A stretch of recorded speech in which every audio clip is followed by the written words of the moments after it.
Wah, ini rumah tangganya mesti bermasalah ini. Ruwet ini. Ya, monggo. Kita awali dari halaman pertama di surat An-Nisa ayat 1, Ustaz. A'udzu billahi minasyaitonir rajim. Ya ayyuhannasu taqu rabbakumul ladzi khalaqakum min nafsin wahidatin wa khalaqa minha zawjaha wa bassa minhuma rijalan katsiran wa nisaa'a wattaqullaha alladzi tasaaluna bihi wal arham innallaha kana 'alaikum raqiba. Hai sekalian manusia, bertakwalah kepada Tuhanmu yang telah menciptakan kamu dari diri yang satu, dan daripadanya Allah menciptakan istrinya, dan daripada keduanya Allah memperkembangbiakkan laki-laki dan perempuan yang banyak. Dan bertakwalah kepada Allah yang dengan mempergunakan namanya kamu saling meminta satu sama lain, dan peliharalah hubungan silaturahim. Sesungguhnya Allah selalu menjaga dan mengawasi kamu. Pada kalimat dan peliharalah hubungan silaturahim. Ustadz, saya pada bulan Januari yang lalu, suami saya ketahuan selingkuh dengan rekan kerjanya. Saat saya mengetahui semua, suami meminta maaf dan berjanji tidak mengulanginya. Singkat cerita, saya memaafkan suami saya dan mencoba menata kembali rumah tangga kami. Kejadian itu membuat mental saya terganggu, walaupun saya sudah memaafkan. Tetapi ada saat-saat tertentu yang membuat saya ingat dan takut untuk menyembuhkan mental saya. Saya berobat ke psikiater karena gejala yang ditimbulkan pun sudah membuat saya kepayahan. Saya juga meminta kepada suami saya untuk tidak berhubungan komunikasi apapun dengan mantan selingkuhannya itu, walaupun satu tempat kerja. Apakah saya termasuk orang yang menyuruh untuk memutus silaturahim? Dan mohon tausiahnya, karena akhir-akhir ini suami masih mengobrol dengan mantan selingkuhannya itu. Padahal obrolan itu jika tidak diobrolkan pun tidak apa-apa, Ustaz. Sudah? Ji. Itu tidak termasuk memutus hubungan silaturahim. Itu memutus perselingkuhan. Ya memang harus diputuskan. Ya, sudah diberi maaf oleh istrinya, penak ya. Selingkuh hukumannya mau dimaafkan. Ya, sudah diberi maaf, diberi kesempatan lagi oleh istrinya. Lah kok cik, nyuri-nyuri kesempatan ngobrol ngalor ngidul yang gak berguna. Engko suwe-suwe ngobrolin neng kasur neh.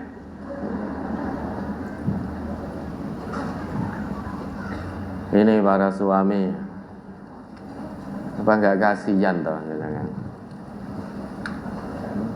Perintah Allah itu wa'ashiruhunna bil ma'ruf, pergauli istri dengan cara yang ma'ruf, dengan cara yang baik. Dengan selingkuh, istri akhirnya yang menderita. Sampai sudah memaafkan, memberi kesempatan lagi pun ternyata mental istri juga terkena. Padahal permintaan istri itu sederhana sekali. Jangan berhubungan lagi dengan mantan selingkuhan. Lah kok malah masih terus ngobrol dengan sesuatu yang tidak bermanfaat. Kayak terus yang diobrol kayak apa? Apa ngobrol ke zaman biyen. Jane penak yo. Lah konangan bojomu no. Apa begitu?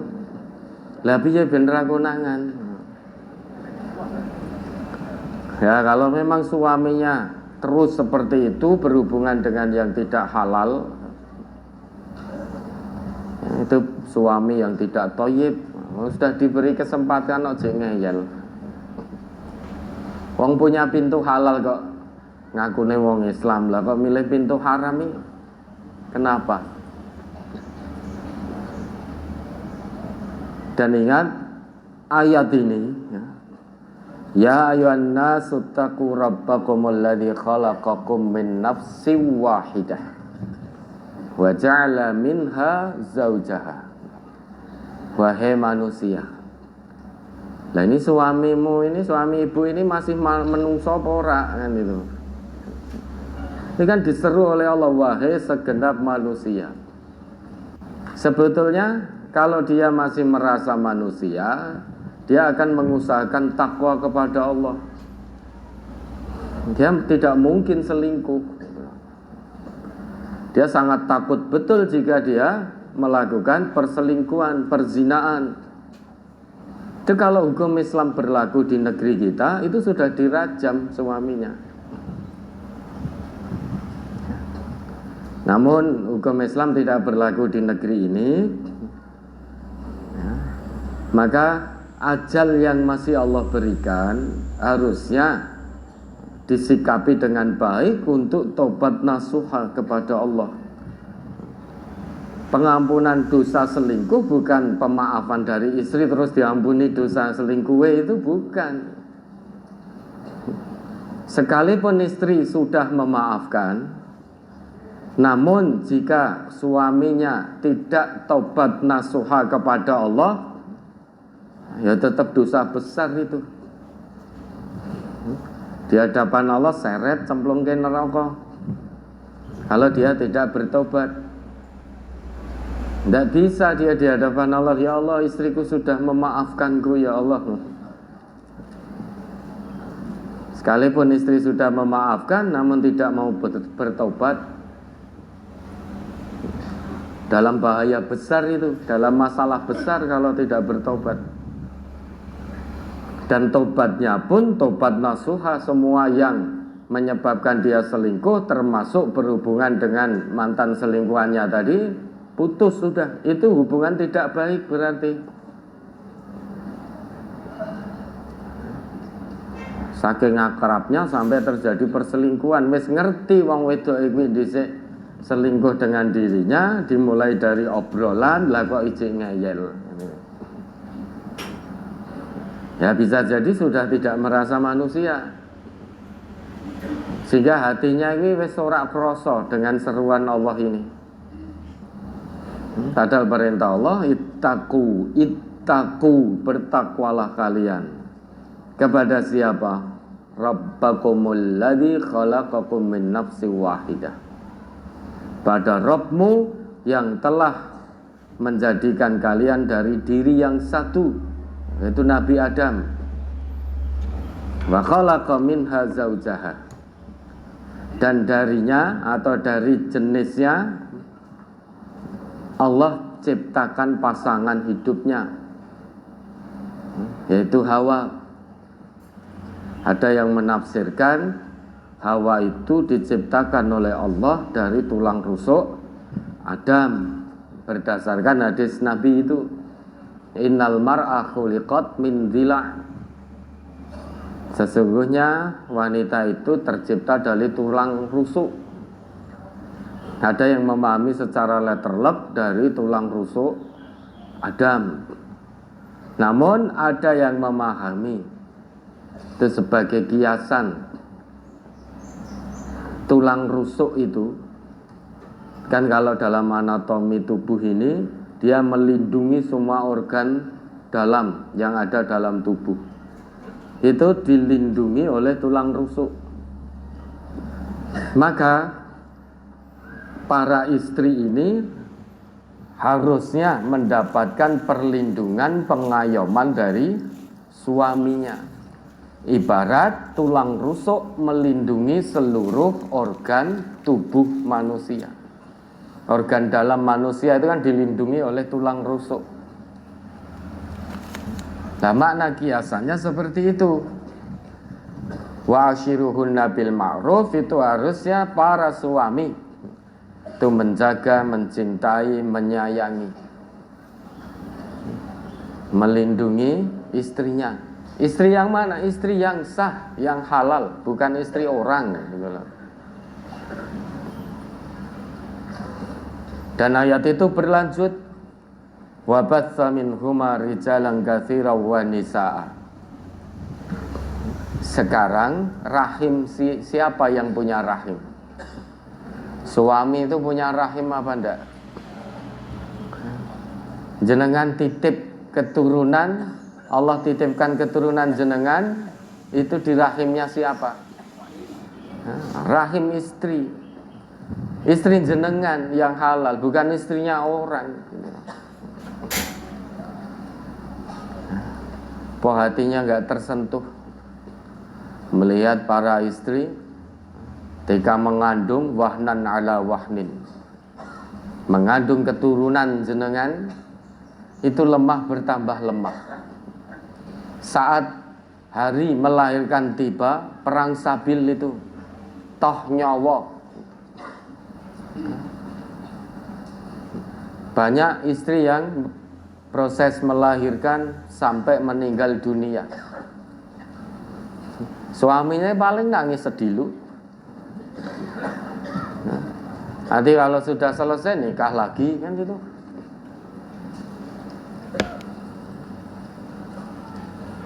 Tapi istri itu mempertaruhkan nyawa. Nggo ngeden ngetokke keturunan jenengan niku lho. Sing ngeden kan istri itu. Lemah bertambah lemah. Itu sakit yang luar biasa. Lah kita laki-laki ya ndak bisa merasakan. Halah isone maidu lara apa iya? Jek lara wong tetak. Tetake pisan kapok. Nglahirkan bola-bali, isone maidu tok wong lanang itu. Nek lara tenan lah kok ora kapok. Orang nek wong lanang iki tetak pisane kapok, ya lara tenan sebabe. Tetak pindho telu entek itu. Ya laki-laki itu saya maidu kalau hati sudah didominasi oleh hawa nafsu, ya, ada saja caranya setan itu. Bagaimana biar perselingkuhan itu tetap bisa dijalankan.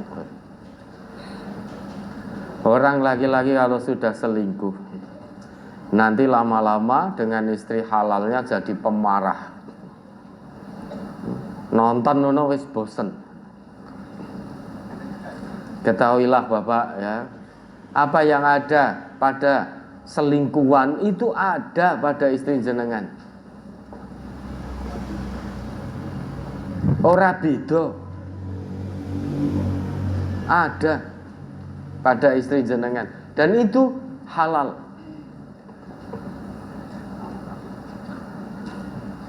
Dan sabda Nabi kita, jenengan melampiaskan syahwat melalui pintu halal itu dihitung sedekah.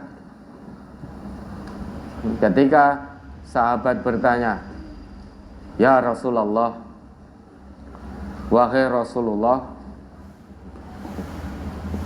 apakah bila seseorang di antara kami ya'ti syahwatahu fakana lahu ajr, maka apakah dia dapat pahala?" Ketika seseorang di antara kami menyalurkan syahwatnya pada pintu halal, pada yang halal, apakah dia dapat pahala? Nabi tidak menjawab iya atau tidak. Tapi Nabi mengajak berpikir sahabatnya. Ara'aitum, bagaimana pendapat kalian? Idza wada'aha fi haramin, jika dia menyalurkan syahwatnya pada yang haram. Nah, selingkuh itu kan haram. Akana alaihi fiha wizrun, apakah dia berdosa? Nabi ngajak berpikir, kalau salah seorang di antara kalian menyalurkan syahwatnya pada yang haram, dia dosa atau tidak? Begitu pula kalau dia salurkan pada yang halal, tentu dia akan mendapat pahala. Kalau dia salurkan pada yang haram, tentu pasti berdosa. Jika dia salurkan pada yang halal, pasti dia dapat pahala. Dan itu dikatakan sedekah oleh Nabi kita. Lah kok pilih cara yang dosa? Nah, kalau ibu tadi meminta seperti itu tidak termasuk meminta suami untuk memutus silaturahim, karena itu hubungan yang haram. Hubungan yang tidak halal memang harus diputus.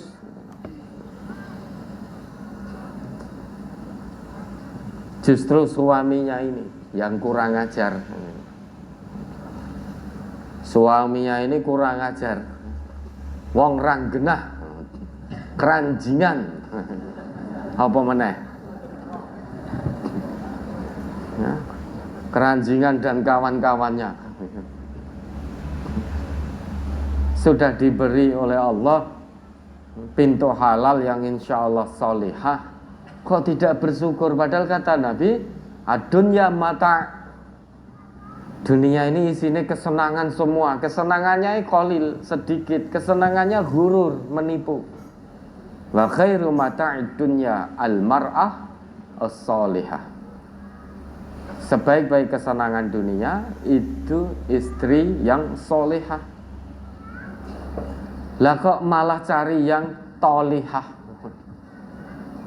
Diberi oleh Allah mar'ah solihah, tidak bisa bersyukur, malah cari mar'ah tolihah. Diberi anugerah oleh Allah yang thayyibah, tidak bersyukur, malah cari yang khabisah. Karena kalau tidak tobat nasuha, bisa potensi besar mendapat masalah yang sangat besar nanti di sisi Allah. Apa yang ibu lakukan sudah betul. Terkait dengan mental, ya, ikhtiar dilakukan dengan maksimal.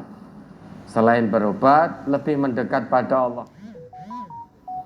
Mohon pertolongan kepada Allah. Nah, nanti kalau suami ngeyel selingkuh, ya, itu sudah khabis itu.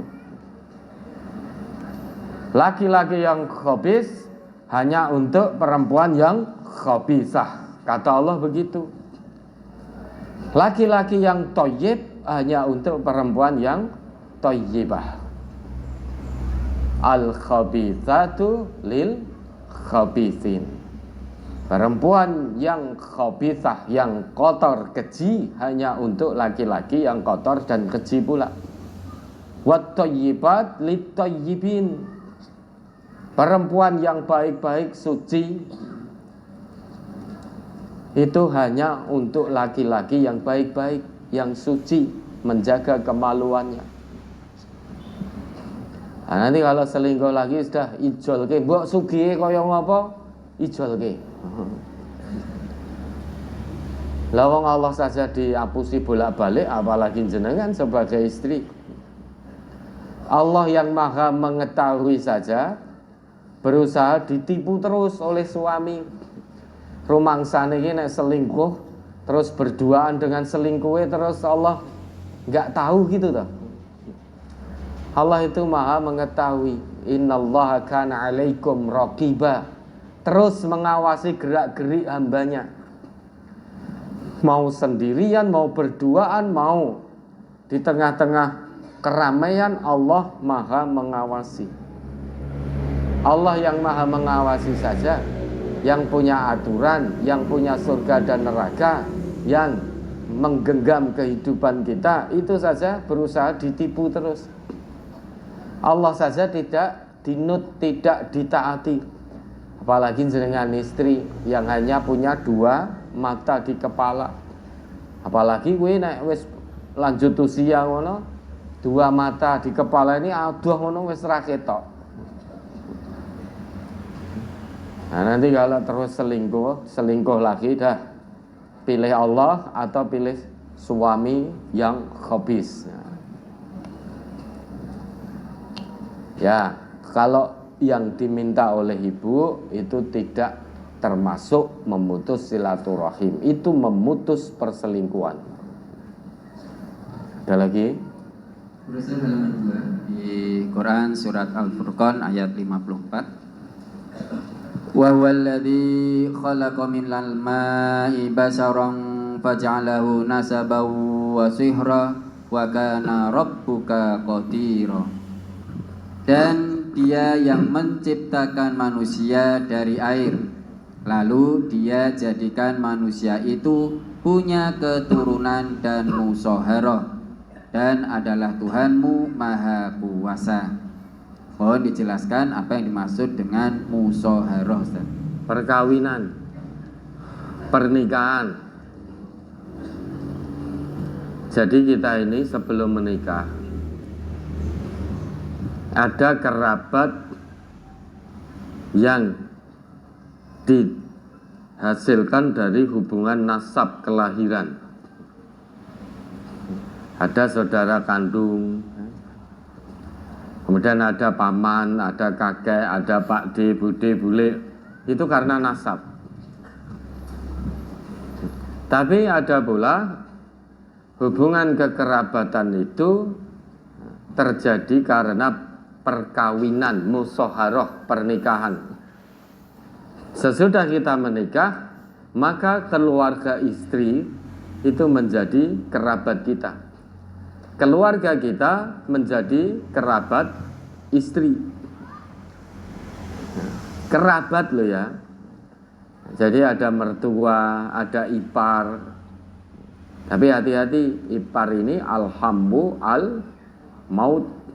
Ipar ini mematikan. Kalau imannya lemah, nggak hati-hati, bisa terjadi perselingkuhan dengan iparnya. Nah, itu yang dimaksud musyawarah itu pernikahan. Jadi kekerabatan yang dihasilkan dari pernikahan. Maka kalau seorang laki-laki nikah, jangan hanya mau dengan istrinya tok, juga harus mau dengan bapak ibunya, itu sebagai mertua, sebagai kerabat, juga dengan saudara istri, keluarga istri. Begitu pula sebaliknya, kalau sudah menikah, keluarga suami itu menjadi kerabat istri. Ya, ada lagi? Masih di halaman 2 di surat An-Nahl ayat 72.